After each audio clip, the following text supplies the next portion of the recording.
Les Couchi is a die-hard Toronto Maple Leaf fan and a die-hard Johnny Bower fan. He's been a fan of Bower for more than 60 years and was very hurt when the Leaf legend died on Boxing Day. The relationship goes back a long way, and it had a rather unusual start.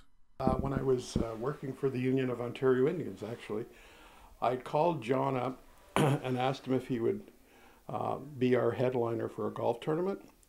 And from there, it got a little strange. I offered John $5,000. And John said, no, we can't do that. He says, you need the money for your organization. So I said, well, John, you know, without you, I don't have a golf tournament. So we started negotiating.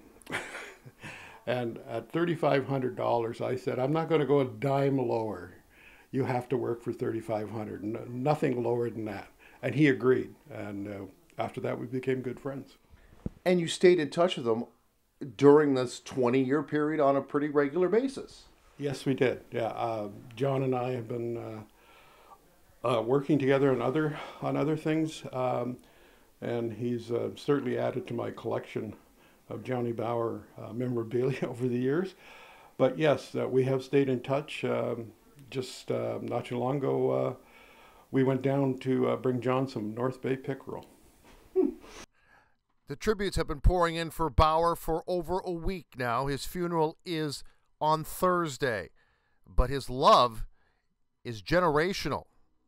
From 9 to 90, everybody seems to love Johnny Bower. You know, when you watch some of the tributes, people talk about how, Maple Leaf organization anyway, talks about how John did more public appearances than anybody else.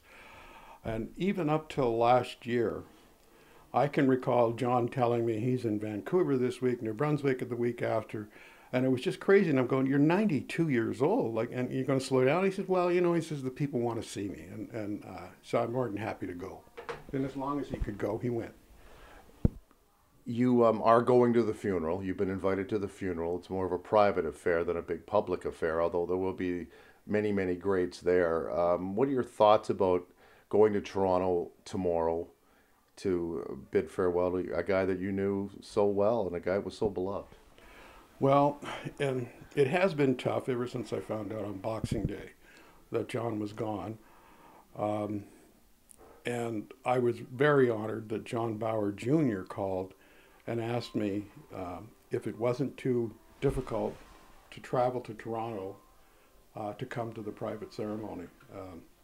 Of course, I'm honored to be thought of as someone that's worthy enough of being at Bower's private funeral.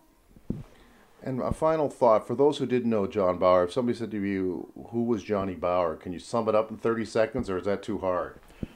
Johnny Bower was the world's greatest goalie on and off the ice.